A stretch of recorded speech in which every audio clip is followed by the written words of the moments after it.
So pump வந்து பார்த்திங்கன்னா உடஞ்சிருச்சு. ஃபியூல் இன்ஜெக்டருக்கு போகிற டேரெக்ட் பைப் இது தான். இதில் இருந்தால் ஃபியூல் இன்ஜெக்டருக்கு போகும். ஸோ இது வந்து டேங்கை கழட்டும் போது உடஞ்சிருந்துச்சு. ஸோ நான் வந்து என்னெல்லாமோ பண்ணி ட்ரை பண்ணேன் ஒட்டுறதுக்கு. பட் வந்து அது வந்து ரெடி பண்ணவே முடியல. ஃபியூல் இன்ஜெக்டரில் வந்து கொஞ்சம் டஸ்ட் இருந்துச்சு. எல்லாமே க்ளீன் பண்ணியாச்சு. ஸோ இது வந்து புதுசாக ஆர்டர் போடணும். எனக்கு வந்து இதோட பம்ப் வந்து ஒர்க்கிங் பம்பு தான். யாருக்கும் பம்ப் வேணும் அப்படின்னா எனக்கு இன்ஸ்டாகிராமில் கான்டாக்ட் பண்ணுங்கள்.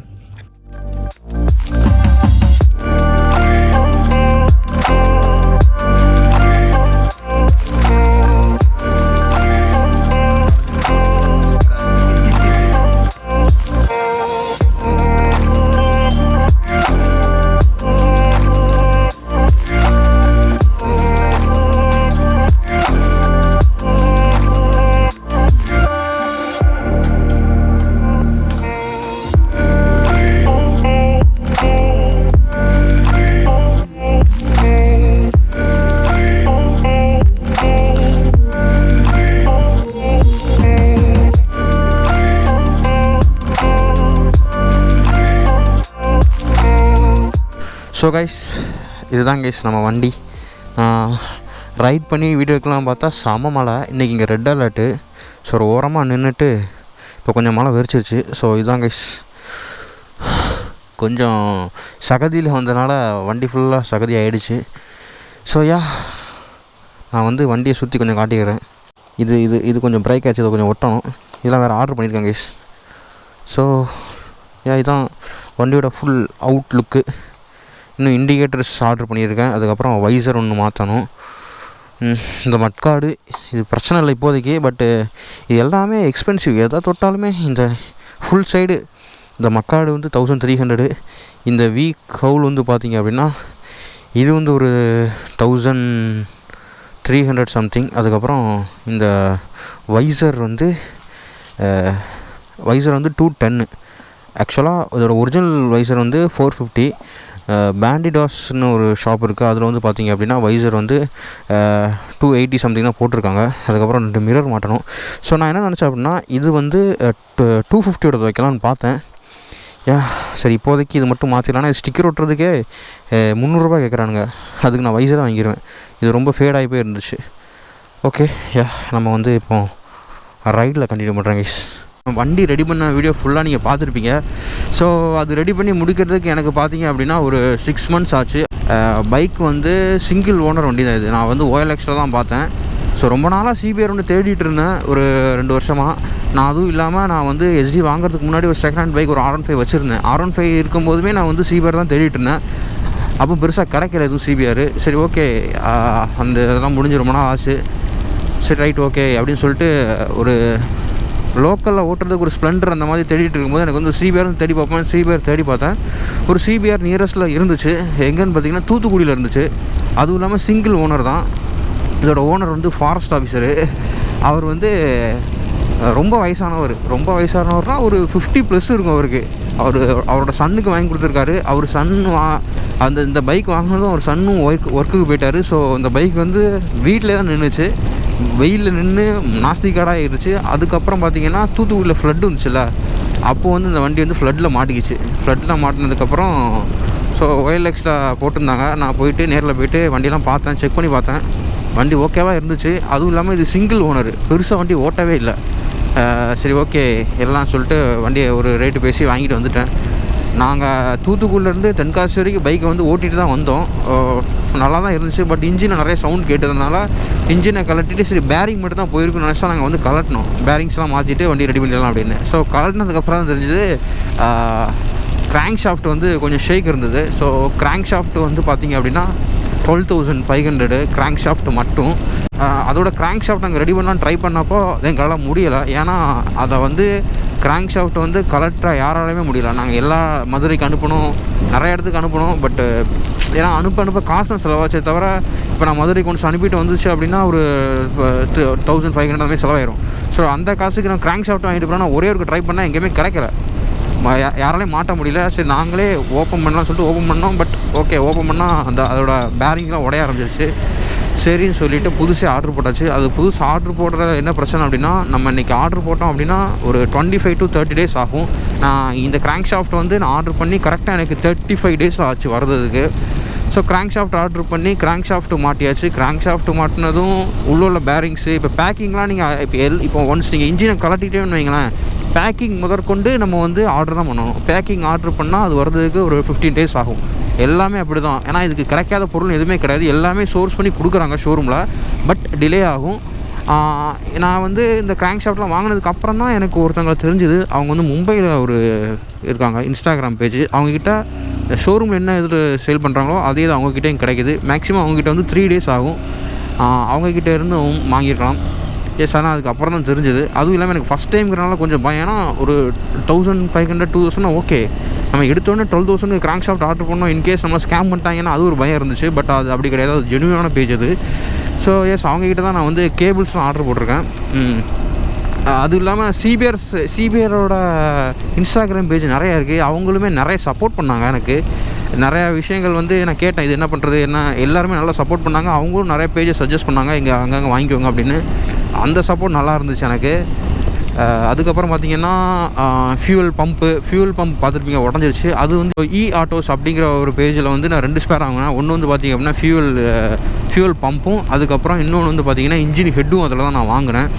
ஸோ எஸ், இப்போ வந்து பார்த்திங்கன்னா வண்டி வந்து நல்லாவே தெளிவாக இருக்குது. நான் இந்த வீடியோ எடுத்துகிட்டு இருக்கப்போ நான் வந்து இந்த வண்டியை வந்து ஒரு 600 கிலோமீட்டர் ப்ளஸ் நான் ஓட்டிட்டேன் இந்த வண்டியில். ஸோ ஸ்பீடோமீட்டர் பார்த்திங்க அப்படின்னா ஸ்பீடோமீட்டர் வந்து ஃபுல்லாகவே டேமேஜ் ஆகிடுச்சு. தண்ணி பட்டு ரொம்ப லீக்கேஜ் ஆகி தண்ணி உள்ளே போய் ரொம்ப டேமேஜ் ஆகிடுச்சு. நான் வந்து ஸ்பீடோமீட்டர் ரெடி பண்ண ட்ரை பண்ணேன். என்ன பிரச்சனை அப்படின்னா, இப்போ ஏதாச்சும் ஒரு ரெசிஸ்டன்ஸை நம்ம வந்து எடுக்கிறோம் அப்படின்னா அது போர்டோடய சேர்ந்து வந்துடுது. அதனால தான் பிரச்சனை. ஆக்சுவலாக ரெடி பண்ணியிருக்கலாம், பட் அது ரொம்ப ரிஸ்கி. சரி, என்னன்னாலும் ஒன்று வாங்க போகிறோன்னு சொல்லி நான் ரெடி பண்ண ட்ரை பண்ணேன். பட் அது வந்து 10-12 காம்பவுண்ட் மாற்ற வேண்டி இருந்துச்சு. இருந்தாலும் ட்ரை பண்ணி மாற்றலான்ட்டு போனால், இப்போ ஒரு காம்பவுண்ட் எடுக்கும் அப்படின்னா அது மொத்தமாகவே கையோடே வந்துடுது, அந்த போர்டோட பிரிண்ட்டே சேர்ந்து வந்துடுது. ஸோ அதனால் ஸ்பீடோமீட்டர் அப்படியே மாட்டி வச்சுருக்கேன். இப்போதைக்கு ஸ்பீடோமீட்டர் எதுவுமே ஓடாது, ஒர்க்கிங் கண்டிஷனில் இல்லை. ஸ்பீடோமீட்டரு ஃப்யூச்சரில் ஆர்டர் பண்ணிக்கலாம் அப்படின்னு. நான் வந்து இன்னும் கொஞ்சம் வண்டி அப்டேட் பண்ணணும். சரி, ஓகே, மொத்தமாக அப்டேட் பண்ணிட்டு இந்த வீடியோ போடலாம் பார்த்தோன்னா ரொம்ப நாள் ஆகுது. ஆக்சுவலாக நான் இவ்வளோ நாள் வீடியோ போடாததுக்கு காரணமே இந்த வண்டி தான். ஏன்னா ஒரு ஸ்பேர் ஆர்டர் பண்ணுறதுக்கு அதுக்கு ஒரு பஞ்ச் ஆஃப் அமௌண்ட் செலவாகுது. அப்படி போய் 6 மாதம் கிட்டத்தில் ஆகிடுச்சு. சரி, ஓகே, இதோட முடிச்சுப்போம் இதை, அதுக்கப்புறம் அப்டேட் பண்ணுறப்ப நம்ம போட்டுக்கலான்ட்டு நான் வந்து விட்டுட்டேன். ஸோ இன்னொரு 400 கிலோமீட்டர்ஸ் ஓட்டிட்டு நான் வந்து இன்ஜின் ஆயில் சேஞ்ச் பண்ணணும். எனக்கு தெரிஞ்ச ஆவரேஜாக மைலேஜ் வந்து பார்த்திங்க அப்படின்னா ஒரு 45 கிடைக்கிது. நான் வந்து பெருசாக எப்படி சொல்ல, ஒரு 60க்கு மேலே நான் போனதில்லை. ஏன்னா நம்ம டிரைவிங் ஸ்டைலில் தெரியல எவ்வளோ ஸ்பீடில் போகுது அப்படிங்க. அந்த கெஸ்லாம் ஜிபிஎஸ் கெஸ்ஸில் வச்சு பார்த்ததில் ஒரு 60+ மேலே நான் போனதே இல்லை. ஒரு ரொம்ப கம்மியான ஆர்பிஎம்ஸ்லாம் ஓடிக்கிட்டு இருக்கேன் இன்ஜின் செட் ஆகிற வரைக்கும். இன்ஜின் வந்து பார்த்திங்க அப்படின்னா கிளச்சு, அதுக்கப்புறம் கியர், அதை தவிர மற்ற எல்லாமே புதுசு. கிராங்க் ஷாஃப்ட் சைடில் எல்லாமே புதுசு, எல்லா பேரிங்குமே புதுசாக நான் போட்டிருக்கேன். சரி, எந்த வகையிலையும் காம்ப்ரமைஸ் பண்ண ஆகக்கூடாது அப்படின்ட்டு தான் எல்லா பேரிங்கும் புதுசு உள்ளே இருக்கிற வண்டியில். ஸோ கிளச்சு பிளேட்டும் மாற்றணும். அது வந்து வண்டி மாற்றினதுக்கப்புறம் தான் எனக்கே தெரிஞ்சு. ஒருவேளை எனக்கு வந்து என்னென்னா, இந்த இருக்கிற கிளச்சு பிளேட்டும் ஆக்சிலேட்டர் கேபிளும் பார்த்திங்கன்னா இந்த வண்டியோடதே கிடையாது. ஸோ கிளச்சு பிளேட் ஆக்சில் கேபிளும் பார்த்திங்கன்னா வேறு ஏதோ சிபிஆர் யூனிகானோடதுன்னு நினைக்கிறேன். இல்லை செட் ஆகிற வரைக்கும் எனக்கு போதும்னு சொல்லிட்டு தான் நான் மாட்டேன்னா, எனக்கு வண்டி வெளியே எடுத்து ஆகணும் அப்படிங்கிற நிலமையில தான் இருந்தேன். ஸோ வண்டி வெளியே எடுத்தாச்சு. இதுக்கப்புறம் தான் கிளச்சு கேபிள் ஆர்டர் பண்ணியிருக்கேன். அதெல்லாம் ஆர்டர் பண்ணி வர்றதுக்கு ஒரு 10 நாள் ஆகும். அதுக்கப்புறம் பார்த்திங்கன்னா வண்டி எடுத்து நான் வந்து ஏர் ஃபில்ட்ரு சேஞ்ச் பண்ணிட்டேன். இப்போ எல்லாமே வண்டி ஸ்மூத்தாக இருக்குது, சூப்பராகவும் இருக்குது. வண்டி இன்ஜின் சவுண்டு சூப்பராக இருக்குது. நம்ம வந்து அப்கமிங் வீடியோஸில் இந்த பைக்கை வச்சு நிறையா ரைடு போவோம். ஏன்னா இன்னும் பேப்பர் ஒர்க்ஸ் இருக்குது. நேம் வந்து நான் இன்னும் ட்ரான்ஸ்ஃபர் பண்ணலை. ஏன்னா பைக் உள்ளே இருந்தனால ட்ரான்ஸ்ஃபர் பண்ணலை இப்போ வரைக்கும். பைக் வந்து ஒர்க்கில் இருந்தனால இன்னும் ட்ரான்ஸ்ஃபர் பண்ணலை. ஸோ நேம் சேஞ்ச் பண்ணணும். அதுக்கப்புறம் 2 மிரரு, வைசரு, இதெல்லாம் கூடி சீக்கிரம் மாட்டுவேன் கைஸ். மாட்டிட்டு அதுக்கப்புறம் நான் உங்களுக்கு அப்டேட் கொடுக்குறேன். உங்களுக்கு ஏதாச்சும் ஃபியூல் பம்ப் வேணும் அப்படின்னா என்கிட்ட இது ஒரு ஃபியூல் பம்ப் இருக்குது. உங்கள் வண்டியில் ஃபியூல் பம்ப் போயிருந்துச்சு தேடிட்டு இருந்தீங்க அப்படின்னா என்கிட்ட வாங்கிக்கோங்க. இன்ஸ்டாகிராம் லிங்க் இருக்குது. அப்படின்னா கமெண்ட் பண்ணுங்கள், நான் வேணால் ரீப்ளை பண்ணுறேன், நம்பர் கொடுக்குறேன். ஸோ சும்மா தான் என்கிட்ட இருக்குது. ஆக்சுவலாக எனக்கு அந்த பிளாஸ்டிக் நீங்கள் பார்த்துருப்பீங்க, வேணுன்னா வாங்கிக்கோங்க.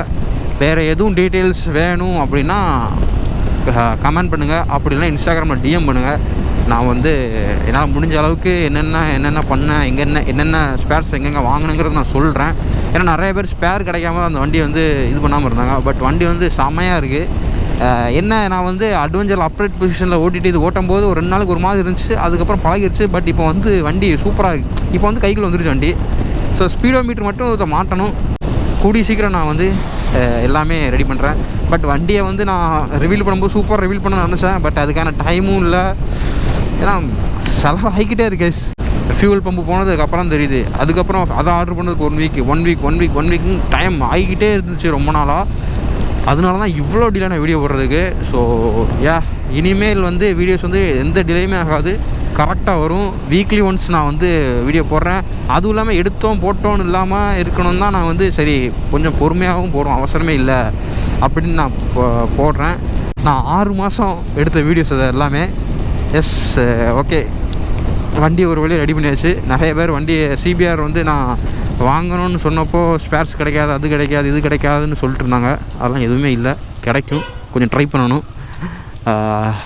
இந்த வண்டி எடுத்து நமக்கு வந்து நான் சேல் பண்ண போகிறதில்ல, இந்த வண்டி எடுத்து நான் யூஸ் பண்ண போகிறேன். அதனால தான் நான் வந்து என்ன ஆனாலும் பிரச்சனை இல்லைன்ட்டு நான் வந்து வண்டியை ரெடி பண்ணேன். எஸ் ஒரு நான் இப்போ வரைக்கும் நான் வண்டி எடுத்து எனக்கு எவ்வளோ செலவாச்சு அப்படின்னு பார்த்தீங்கன்னா, நான் வண்டி என்ன காஸ்ட்டுக்கு வாங்கணும் அந்த காஸ்ட்டுக்கு இப்போ நான் வண்டி செலவு மட்டுமே பண்ணியிருக்கேன். ஏன்னா வண்டி ஃபுல்லாக தெளிவாயிடுச்சு. இதுக்கு முன்னாடி ஒரு R15 வச்சுருந்தா நீங்கள் நிறைய பேருக்கு ஃபஸ்ட்லேருந்து ஃபாலோ பண்ணுறவங்களுக்கு தெரியும். அது வந்து நான் கொஞ்சம் கொஞ்சமாக செலவு பண்ணி எனக்கு வெறுத்துருச்சு. அதான் சரி ஓகே வண்டியை உள்ளே விட்டால் ஒரேடியாக ரெடி பண்ணிட்டு வெளியே எடுத்துடலாம் தான் நான் வந்து இவ்வளோ செலவு பண்ணேன். அப்கமிங் வீடியோஸில் வந்து நம்ம சிபிஐலாம் ரைடு போவோம். கொஞ்சம் எல்லா ஒர்க்ஸையும் முடிச்சுட்டு இன்னும் கொஞ்சம் வண்டி இப்போ தெளிவாக தான் இருக்குது. பட் இன்னும் சின்ன ஒர்க்ஸ் இருக்குது, மைனியூட்ஸ் ஒர்க்ஸ் இருக்குது. இந்த ஸ்பீடோமீட்ரு, இந்த இது ஸ்டிக்கர்ஸு அதெல்லாம் ஒட்டிட்டு நம்ம வந்து கண்டிப்பாக ரைடு போகலாம். சிபிஆர் குரூ நிறைய பேர் இருக்காங்க, சிபிஆர் ஸ்குவாடு, அப்புறம் கேரளா சிபிஆர் ஸ்குவாட் நிறைய பேர் இருக்காங்க. நிறைய பேர் எனக்கு வந்து நான் இன்ஸ்டாகிராமில் கேட்டது எல்லாமே ஓகே இது இங்கே பண்ணுங்க ப்ரோ, இது பண்ணுங்க ப்ரோ, எனக்கு நிறையா ஹெல்ப் பண்ணாங்க, இது சொன்னாங்க நிறையா. ஸோ அவங்க கூடயுமே சீக்கிரம் ரைடு போகலாம்.